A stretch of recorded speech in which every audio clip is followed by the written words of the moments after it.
Support from the Meeple Minded comes from listeners like you. The next time you're looking for that new geek-tastic purchase, why not support us by using our affiliate link, where we get a small percentage of the total at no extra cost to you. Go to thecomicshop.co.uk/Meeple Minded. Thank you for your support.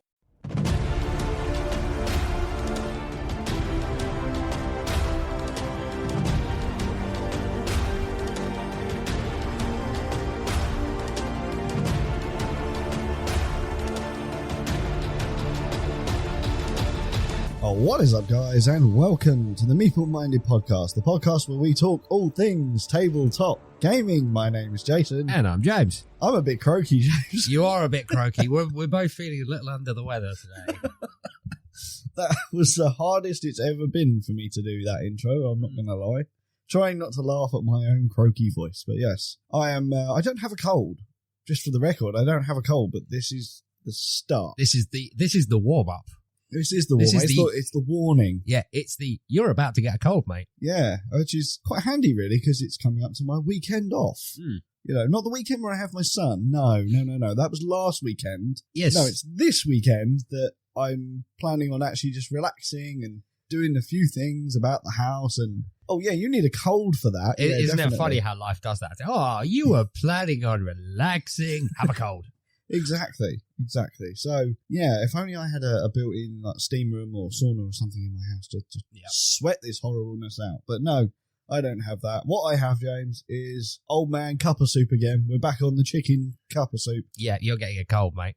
Yeah, definitely getting a cold. So, yes, apologies for my croaky voice. I know Paul's had a cold for the past couple of weeks as well, so I'm going to blame Paul.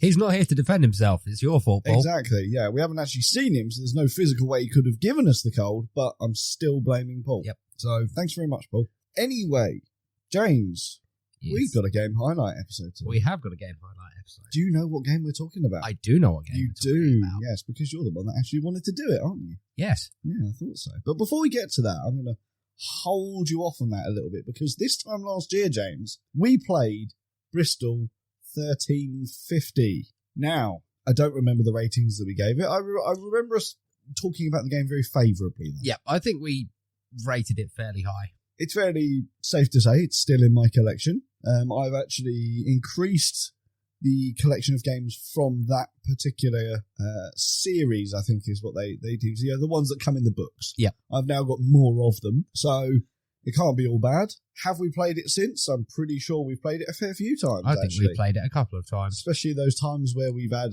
a decent amount of people and it's been like, well, there's 8 of us. We've been playing 2 4-player games all evening. How about, boom. Yep. There we go. Do you still like the game? Oh, I love the game. Yeah. I love the game. The game plays to me. It's like the problem I have with this game is you always get pushed out of the cart. Everyone pushes me out the cart. It doesn't matter what I do. So it's just kind of one of them things now. It's a game-breaking thing, really, because we don't die of shame when we push you out of the cart. No. We just like, someone's got the plague. Jason! Yeah, obviously. You actually have the plague. Yeah, I do now. And yet I'm here. I've not been pushed out the cart yet, James. Yet. So let me just cough over the table there. But yes, Bristol 1350, has it still got the thumbs up from you, or is it switched to a medium? No, definitely still the thumbs up. I love that game. Yeah, no, that's cool. Me too. Still a thumbs up from me. I'm actually quite looking forward to playing that again. I might stick that back in the bag for possibly tomorrow night's gaming. We'll see. Indeed. But what we will also see, James, is whether the game we're going to be talking about right now is going to be in the game bag tomorrow night, because we're about to talk about Akropolis. Are you looking forward to this discussion, I am looking James? forward to this discussion. Excellent. Me too. Shall we jump straight into it? Let's do it. Let's do it. Thank God for that effect, James. Yes. We were actually able to pause it just for a second there to have a big swig of the old hot drink and have a bit of a coughing fit. Yep. So, yes. Anyway, let's talk about it. Akropolis is an open drafting, tile placement and pattern building game released by, apologies in advance because I'm going to butcher this because it is a French name. I believe it's pronounced Gigamic or Gigamic Games, but it's distributed in the UK by Hachette, I think is how they pronounce it, but Hachette, which is based in London. It was released in 2022. The game is for 2 to 4 players aged 8 and up, with an estimated playtime of 30 minutes. And at the time of recording, James, this game can be purchased from stores for as little as £20. In Akropolis, players are charged with building a stunning ancient Greek city by claiming tiles from the construction site and placing them in the ideal locations within their growing city. Points will be awarded to those architects who strive to give the various district types exactly what they desire. That's a very quick rundown of the overall plan of Akropolis, James. But what comes in the box when you buy Akropolis? Okay, contained in the box, Jason, are 4 starting tiles, 61 city tiles, 40 stone cubes, 4 player aids, a score pad, and a chief architect marker. Ooh, very, very nice. So, let's talk about the components, James, because while there's not a stupid amount of components here, I mean, the tiles, there's lots of them, but let's start with the tiles. Yeah. Are these, or are these not, the thickest tiles or punchboard tokens, whatever you want to call them, that you've ever seen? Yeah, they're dual layer, effectively, aren't they? I mean, basically. Yeah, I mean, maybe not the full thickness of a dual layer, but, you know. Pretty close. When I think about it, I sort of think tokens, normal punchboard, you're looking at about 3 mil. These have got to be at least 4.5. You know, because when I think of like the foam core that I use for building materials and scenery, that's 5 mil thick. This isn't far off that. So these are thick tiles. Yeah. But like literally just looking at one side on, it literally looks like they've got 2 normal punch boards and stuck them together. Yeah. Yeah, so a few they are extra layers. Thick, but that means that they are incredibly durable. Yeah. Really nice and odd shape, which plays really nicely to how this game plays as well. Visually, I mean, the colours in this game are very nice and vibrant. I will say that. Yeah. Colours are very, very good. Box art as well is pretty good. I guess one thing I would want to bring up about the game is the theme. When playing the game, especially, I don't get that whole Greek vibe. I don't know if that's just me, but I don't feel the theme coming from the game. What about you? It screams ancient city. I wouldn't necessarily say it screams ancient Greek city. I wouldn't say there's anything that sort of stand out makes it Greek. I mean, this could easily be, I mean, I suppose they're fairly similar, but it could be Roman, it could be any number of ancient civilizations. But yeah, I wouldn't say there's anything that immediately screams specifically ancient Greek city. No, so I mean, theme is a bit meh, in my opinion on this, but it's a city builder. Yeah. That's what it does feel like. It feels like a city builder, which is what the game is. Yeah. So, you know, theme, not too bad. Another visual thing for me is that I really like these, the player aid cards here. Yep. They are pretty good. Again, very, very clear and easy to understand. On one side, you've got what all the different districts are within the game. And something I really, really like here, James, is it gives you a breakdown of how many of each of these things you will see within the different player levels within the game. So you, as you're playing the game, can keep track of what has and hasn't already come out. Yep. That's good. I like it. That is, and I like the fact that they're double-sided with variants on the back. Indeed. There is a variant play on the back of them as well, which I will say at this point, we haven't tried the variant play. No. But from what I can see from the variant play, it's just a way of scoring mega points within the game. So that's good. Nice thickness, pretty standard card stock on that one. So yeah, visually, really, really good. Yep. I think one more thing I want to bring up about the components before I hand over to you, James, is box insert. Oh, yes. There's a box insert in this. Is it a stupidly complex box insert, James? No. Is it a plain, simple cardboard box insert, James? Yes. Does it do what it's meant to do, James? Yes. Yes, it does, indeed. It's a really simple box insert that basically divides the box into 9 sections to store those tiles in. And has a handy cutout for the cards and the score pad. Exactly. It is design perfection for this game. Absolutely spot on. And I'm just going to say it again, £20. Yep. £20 for this game, James. Quality, design, so far, I've got top marks for this. Yep. What about you? What's the standout features in this for you? The box insert definitely screams, because, again, it's quite rare to find a standard box insert that's come from a company that actually works that you don't immediately look at and go, I need to upgrade that. Yep. It's like, no, this is perfect. Yeah, there's no wasted space in there either, is there? Nope. Which is good. And plus, the way it's designed, it actually makes the box rigid.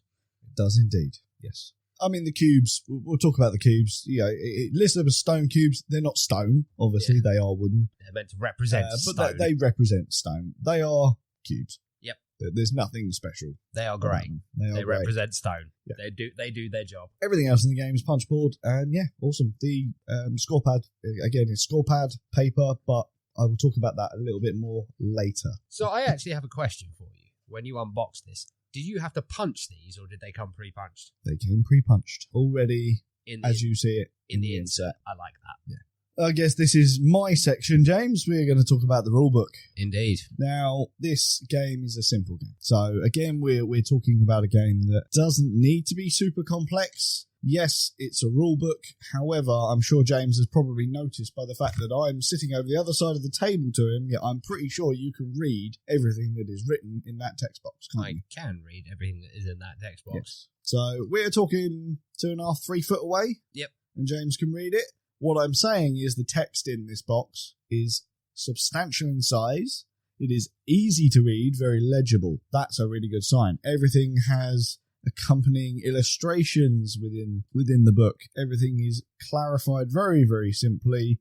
How to play the game is actually done over 3 paragraphs, and then everything else is just a handy-dandy quick reference for the game itself, basically. I have this open on the table on the district section so that everyone can clearly see what the different districts do. But yeah, I have literally nothing to complain about with this rulebook, which is nice. Very, very good. Anything more you want to bring up about the quality before we go into the game? No, let's go into gameplay. Excellent stuff. How did you find the teach of this game, James? Was it easy to learn, and was it easy for you to pick up and then just go and play? Yes, simple. Would you say gateway level, or would you go a bit higher? No, I would actually say gateway level. That's the first pro I'm going to go into here. Is this game is a new game being added to my introduction / gateway game pile. It is fun. It's different. There is very, very little rules to really understand. The main thing you have to understand in this game is how the scoring works. Yep. And I think once you've got that, you're off to the races. It's very, very rare, James, that we will play a game and then you immediately afterwards, I want to play that again. Yep. In fact, I don't even think we got to the end of the first game. I think you requested a second game. A round 2. Yep.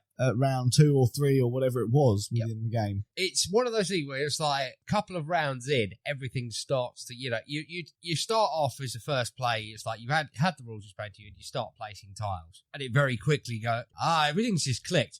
Jason, can we play a second round now that I actually fully understand how this works? Yeah. That to me is an immediate sign that I like this game. Yeah, I mean, I thought you'd like this game, but that was shocking to even me to have you react that way so quickly. I will agree with the playtime, because it's like if it's a long game, it'll be, can we play this next week? It's like this was, can we have a round 2? It is that quick. Yeah, I mean, we could have easily got 3-4 games of this in one night. Oh yeah, on the first night that I taught you this, and that wasn't just the 2 of us either. That was in 3-player game. Yep. This runs just as quickly in a 4-player game, and even quicker, I guess, in a 2-player game, because the game scales really, really well between them. But I did also notice, and I quite like this, that it does scale with the amount of tiles you're putting out, but it does also say in the rule book, this is a suggested way of doing it, but if you want to play with the full set of tiles, go for it. From what I can gather from it, when you play as a 4-player game, you're using all the tiles regardless. Yeah. However, in a 2 and 3-player game, you're taking tiles out. Obviously, in a 2-player game, you're taking the 3 and 4-player out. And they are marked, which is handy. Yep. On the back. Very clearly marked that as well. For it to say in the rulebook, it's like, if you want to do it, go for it. But don't make the piles that much bigger. You just have more piles of tiles. So let's talk about how that game plays so that people have a rough idea of what we're talking about when we're talking about piles and the construction side. So in front of you, you'll have your starting tile, and then in the center of the table, you will have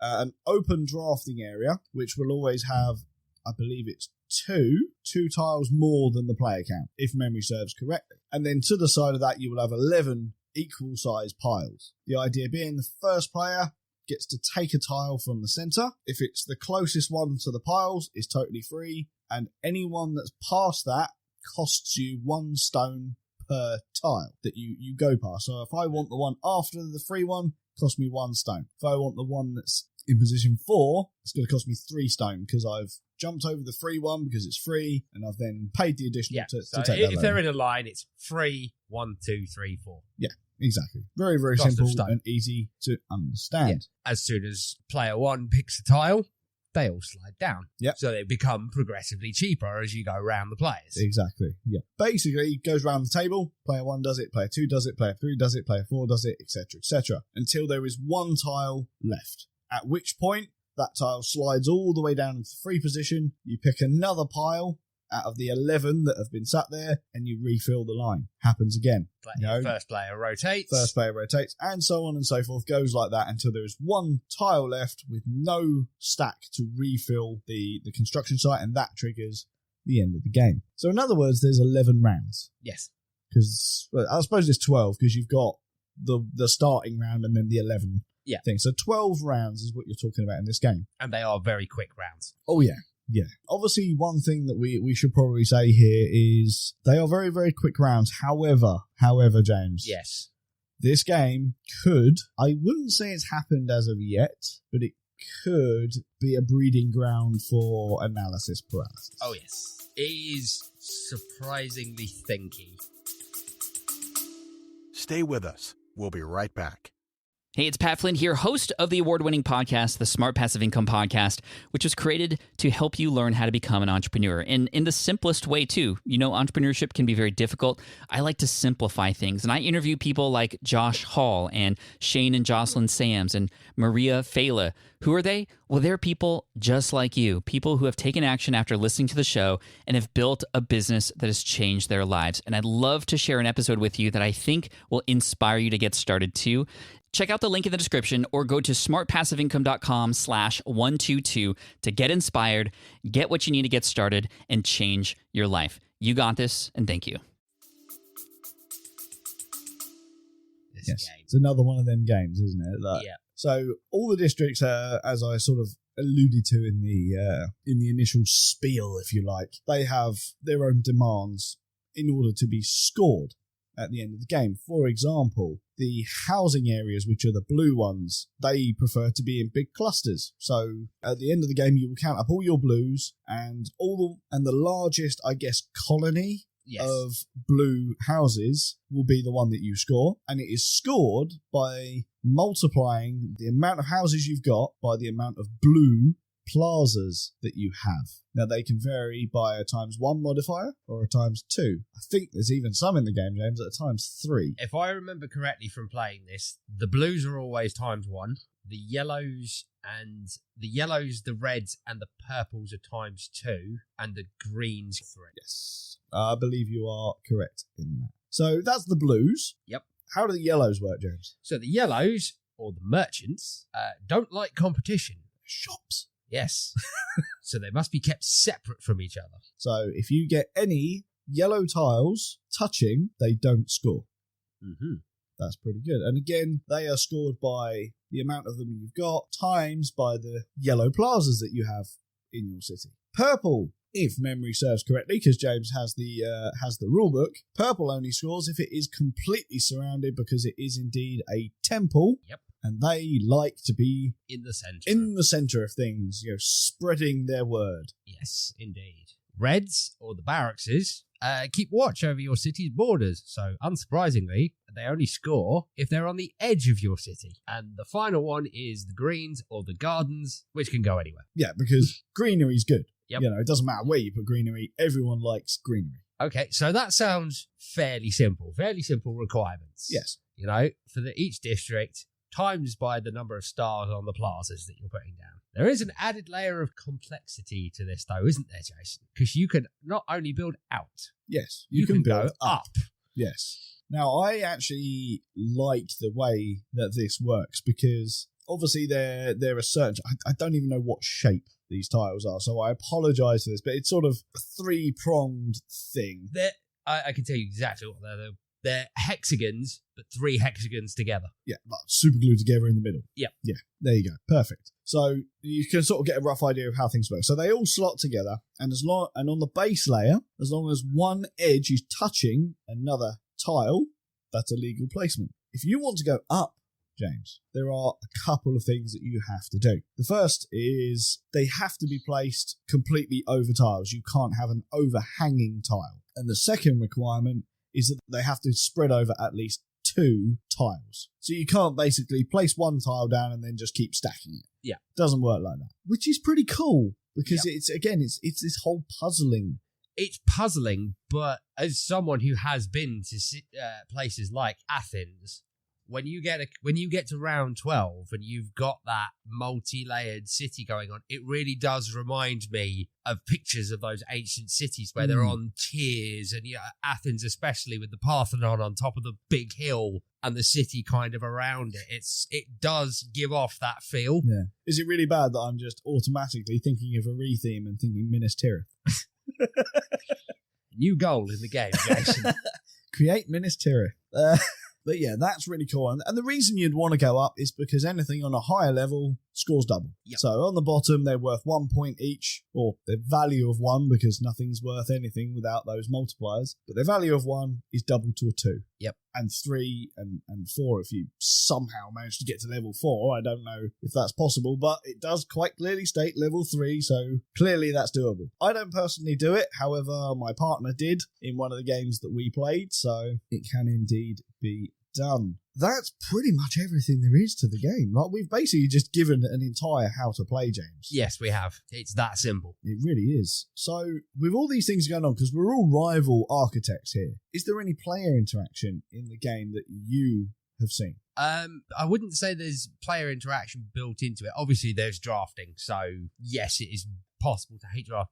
One thing we haven't mentioned is how you get stone. Indeed. Very good point, James. So how do you get stone? So some of the tiles will have quarries on them, which are white tiles. And to get stone, you have to cover them. Yep. So that build on top of them. That immediately encourages you to go to level 2 because you have to get stone at some point. And you get the amount of stone for the amount of quarries you've covered. So you're going to get maximum of 3 stone. So, I mean, technically, you can go through the whole game without getting any stone and just build all on one level. There's nothing wrong with doing that. That's a very viable strategy. And just take the free tile. But yeah, that's the point. Is once you're out of stone, you are forced to take that free tile, which may or may not be something you want, and it may actually end up being a hindrance and get in the way of your maybe plan. Yeah, because you can plan in this game, but it's one of the first things I would say is this game is, for me, a bit of a luck fest. It's a bit of a luck fest. I found I didn't start to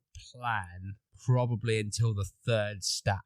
It's like, I'm going to see how the initial city develops and what I get, and then start targeting tiles. I'm starting to wonder whether you can read my tablet in the reflection of my glasses, James, because that is exactly what I was about to say. The 3rd or 4th turn.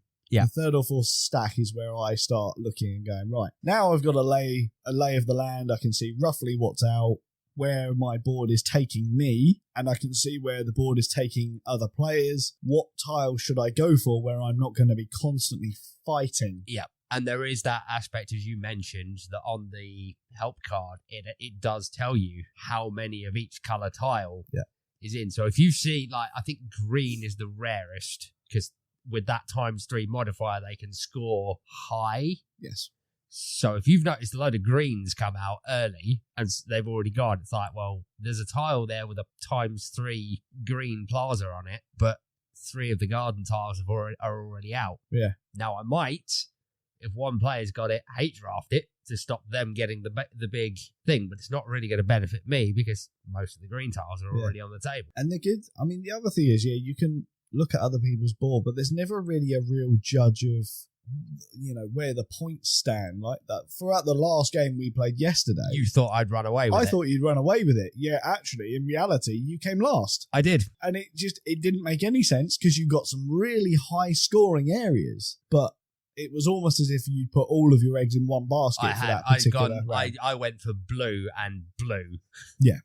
Whereas I was sort of working on if memory serves, I had a purple and a red. Yeah, you yellow. did really well. I actually, in the back of my mind, while you and Layla were going, oh, he's run away with this, I was looking at the amount of purples you've managed to surround and going, you've got at least 2 districts there. They're timesing by 4. Yeah. Because you've got at least 2 plazas that I can sort of see, plus all those mingling yellows and reds. Yeah. I don't think I have run away with My this. points really came at the end because that's when I started targeting the plazas. Yeah, but my housing district was a wonder to behold, and you would want to live there. I mean, it is kind of a shame we weren't playing the variation of this game because you would have got quite a bit more for that. Times 2, I think, is the where is the there are times it's times 2 on most of them, but I haven't read into it properly, so that might be times 2 for the tiles rather than the overall thing. You times 2 the score by the look of it. Well, we definitely have to look into that, but that's dirty if that is the case. Yeah. But if your group of housing districts has a value of 10 or more, its points are doubled. Nice. Before you times it with the plazas. So if you've got 10 houses, you've actually got 20 houses. I mean, that's if they're all on one level. Yeah. Because, as we said, if you start stacking them, you might have maybe 2 of them on level 2, which are worth double anyway. Yeah. So, I mean, some of these are quite interesting. The blue is if your houses value 10 or more. The markets is quite, if your market district is adjacent to a market plaza, its points are doubled. That's pretty good, yeah. The barracks one is quite hard, actually, I think. If your barracks has 3 or 4 empty spaces adjacent to it, your points are doubled. The temple, if your temple is built on a higher level, points are doubled. So it has to be the single high tile surrounded by low ones. And the gardens, if your garden is adjacent to a lake. Nice. There's some pretty good variation to the play there as well. Yep. Let's talk about strategy, James, because I've stated I think this is a bit of a luck fest, but there is a little bit of strategy involved in this because you are puzzling things out of, do I want to go all for blues? Do I want to go for a mixture of all of the different ones and stuff like that? But the luck element is just, I think we're far more on if we're on the tipping fence, I think we're far more in the back garden of luck. Yeah. So would you say that if you had to pick a garden to go in, this is in the luck? Or would you say there's more strategy? No, ultimately it's luck because the draft could really mess you up if you make a plan early. With the variations to gameplay, James, there's lots of replayability, I think, within the game. Is there anything else you want to talk about in the gameplay aspects before we move on to our final thoughts and who we'd recommend it for? But I think we've literally covered everything about this game. Yeah. Before we do move on, the one thing I do want to talk about for the end of game, and this isn't really something to do with the game, but it's a little mention about the score pad. I love how this thing is laid out. I know I was doing it yesterday, James, but how easy when someone is scoring is that to actually do? Because you're saying, I can go to you and go, right, James, how many blue areas have you got? Yeah. Cool. I write that down. Then it says times by how many plazas? Yep. I write that down. And then there's a box underneath for the arithmetic of that. So for someone who doesn't sit there with a calculator adding up and then adding them on the calculator and all that kind of stuff, it's a nice breakdown that you can then easily add up. Yep. I will notice that you've done it the wrong way around consistently because they are also shaped stars and districts. They are, yeah. I was terrible with that. And I suppose it is worth mentioning as well, you also get a point per stone you have left over at the end of the game. You do indeed. So you could just hoard them for extra points if you really wanted to. But yes, anyway, that is scoring. That is the game. Very, very simple game. Very, very easy. James, final thoughts on Akropolis. Who would you recommend it for? And is it value for money? So, final thoughts on Akropolis. This is, to me, a surprisingly addictive game that I have very much enjoyed. It is deceptively thinky. It looks very simple from the outset, but when you're actually trying to work out exactly where you're going to place that tile, as Jason said, it is open to analysis paralysis, but on the whole, I think it's the right level of thinky. Yeah, I don't... while there is an element of analysis paralysis to be prone within the game, I think there's not too much to think about. Yeah. You know, even in a 4-player game, at the worst case scenario, you're talking 6 tiles to choose from. The likelihood that you've got enough stone to even be in contention of all 6 is minimal. Yep. So it's actually going to be less than that, and each of those tiles have a maximum of 3 sides to them.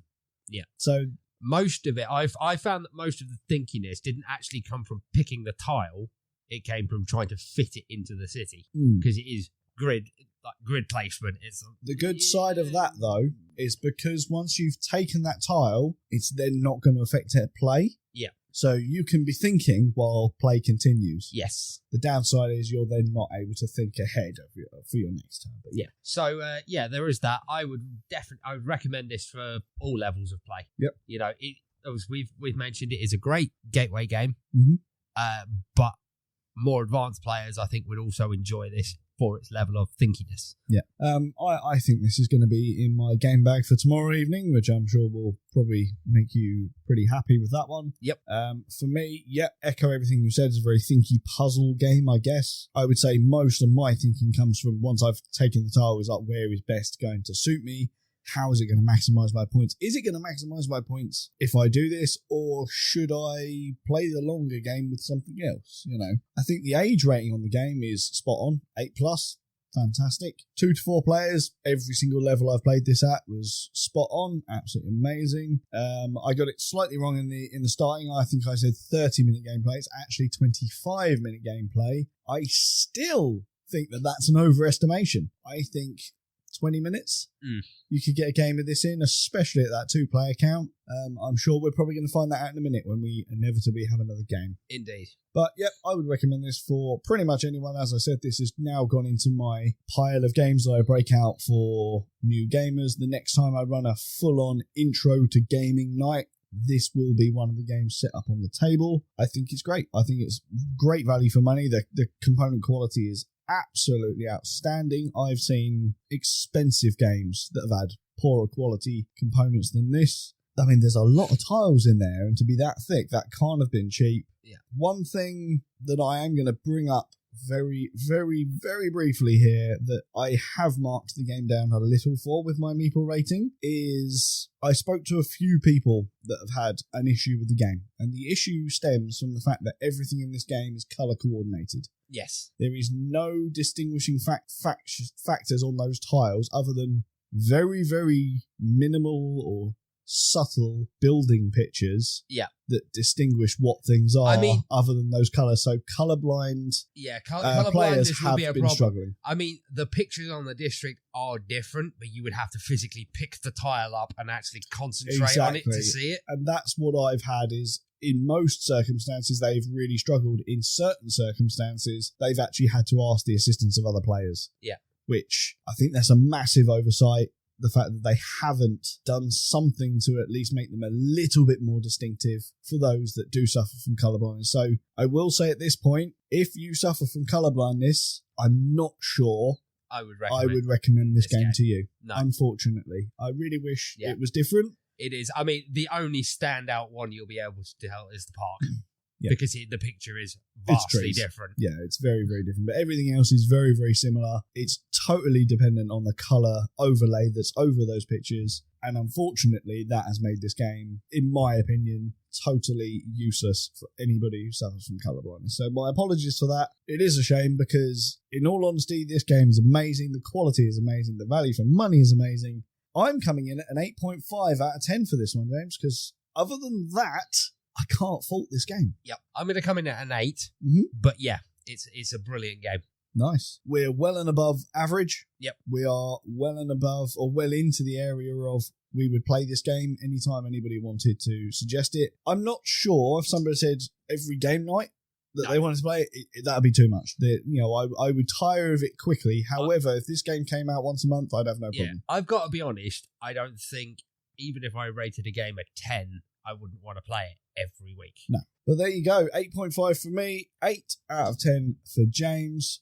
That's Akropolis. Fantastic little game. Really enjoyed it. We need to get Paul to play this. Hopefully he'll come down to a game night soon. Indeed. And we'll get him to play it. Thank you guys for joining us once again for another game highlight episode. This week talking about Akropolis, a game that I've been really looking forward to getting to the table with you, James, ever since I first played it at one of Paul's Games days. This game hit the market around UK Games Expo time, and I didn't see it, which I'm kind of gutted about because I reckon I would have bought it. Was it at Expo? Apparently it was.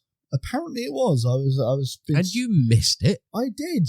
Clearly, it wasn't, it just didn't get into my field of view, should we say. Or maybe they sold out before I got to those stands, I don't know. But it seems like fate was to be that it would come to me eventually, and it has. How did you enjoy this one, James? Very much, Jason. Very much. Good. I had a feeling you would. We don't actually... I think this is probably the first city builder that we've got in my collection. I think it is, actually.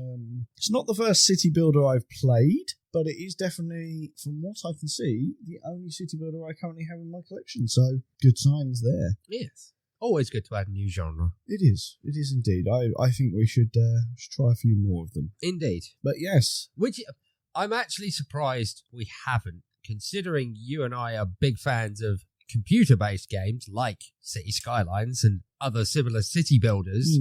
I'm actually surprised we don't play more city-building board games. At one point, I did have the City Skylines board game. I never got it to the table before selling it because I just never got it to the table. However, I do know the person that owns that game, so we can still play that at some point. I will probably play it and then immediately regret selling it, but who knows? Shall we head off and play another game, James? Let's do it. I actually feel in the mood to play another game of this, so I think we're going to do that. Indeed. Till next week, guys. I've been Jason. And I've been James. And you've been listening to the two most ill podcasters in the board gaming sphere this current week. Join us next week for more tabletop gaming goodness. Ta-ta. Goodbye.